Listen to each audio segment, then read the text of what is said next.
Many protesting for Palestinian rights in Israel say they are fast becoming further marginalized. Major protests against the new far-right government and its plans to change the judicial system are occupying the minds of many in the country. These demonstrators in Jaffa argue that tens of thousands protesting in Tel Aviv against the government are right to fear the worst and want to safeguard democracy. But they fear injustices and discrimination against the Palestinians are worsening, and that's being overlooked. This issue, it's the main cause of conflict and bitterness between both sides. And it's totally against my personal value and also, for my point of view, against the Judaism value.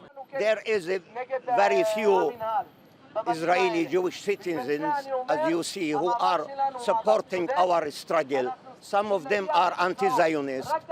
The others are liberal Democrats who really look for a common life on the basis of complete equality. They are calling themselves the camp of equality.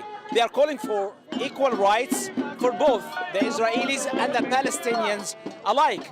And they believe that all successive governments in Israel have not addressed the root cause of all problems, which is, as they say, the occupation. The protesters in Tel Aviv accuse Prime Minister Benjamin Netanyahu of plotting with his new partners to dismantle democratic checks and balances. But for this Israeli peace activist, there's one big missing piece in the political jigsaw.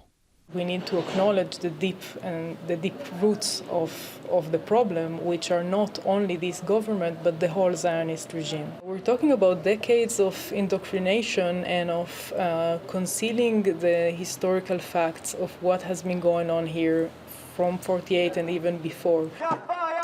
For these protesters, discrimination against the Palestinians is growing, and they say that will get worse in Israel and the occupied territories as long as its people are treated differently. Ahmed Maher, Al Jazeera, Jaffa.